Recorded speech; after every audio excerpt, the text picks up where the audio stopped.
Recommended reading. What books should I be reading on the Morrigan?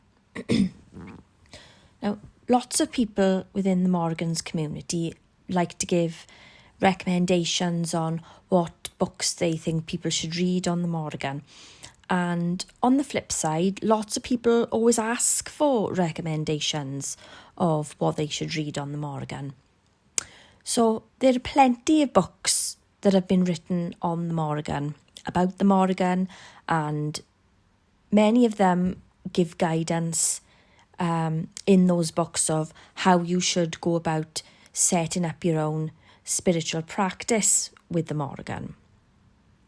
Now, there's nothing wrong with giving recommendations or asking others for recommendations, but there is one thing that I hope everyone keeps in mind when getting these recommendations, and that is to never forget that you have a choice to read whatever you want to read. So if you were drawn to a specific book on the Morrigan, yet others are telling you, oh, don't bother with that, it's rubbish, or don't read that book because it's not accurate. If you were drawn to a specific book in this way, then maybe it's because the Morrigan wants you to read it, to find out for yourself. You need to find out for yourself which books work for you and which books don't. And I personally recommend that people who are new to the Morrigan read as widely as you can. I am aware that not everyone has the means to be buying books willy-nilly, and people do want to get the best books with the best information that are held in the highest regard. Yes, absolutely. But I think it's also important to point out that if you are interested in working with the Morrigan, then you should be exercising your own freedom of choice. The Morrigan does not want dedicants who follow others blindly without question. She expects you to exercise the freedom that you have and to use your own discernment in deciding what's right for you and what isn't. I have my own tale to tell about this, and it's just a little story that I would like to pass on because it was a lesson that she taught me. Now, in the early days when I first started working with the Morrigan, after she initially approached me, I was put by herself to go on the hunt for some books.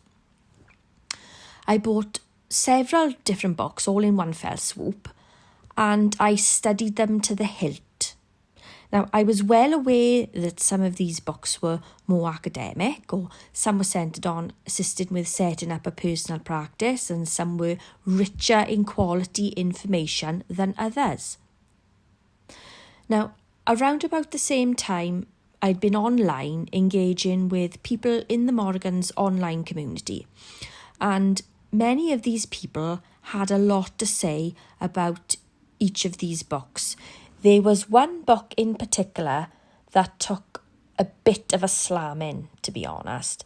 And at the time, I had to admit I wasn't particularly fond of that book anyway. Now, since nobody else seemed to think much of it, and from some of the comments made about it, that's putting it mildly.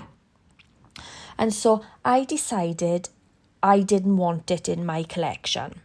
So I put it in the recycling bin.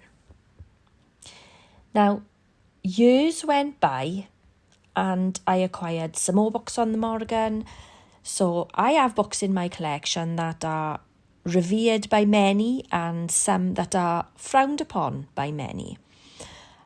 The point is, I know which of those books works for me in my own personal practice, because all of them work for me on some level in my own personal practice. On some level or another, they all work.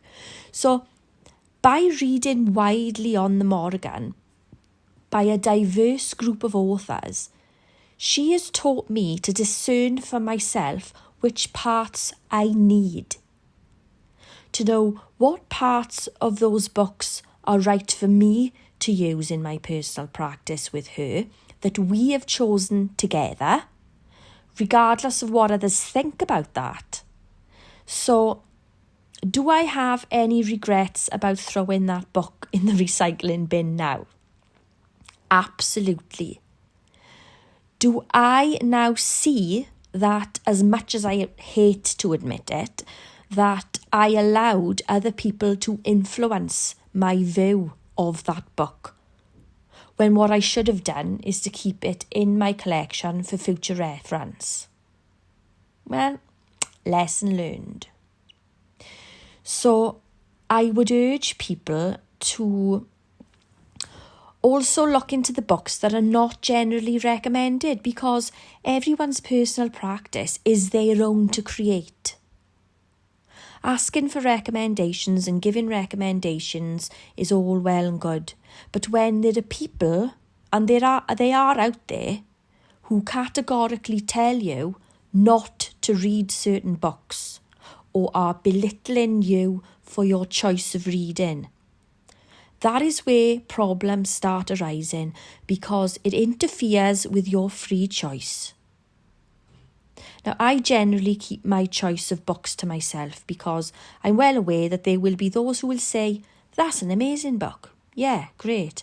And some may say, oh, that book is rubbish. And if you read that book, you're going to do things all wrong. So, reading a wide variety of books on any given subject that you're interested in is never wrong, because people are not stupid. People can, do and should discern for themselves what is right for them. And that is all that I wanted to say about books on the Morrigan and recommended reading on the Morrigan. So if you want to keep updated with my videos, please feel free to subscribe, give this video a like and hit the bell for notifications. Thank you.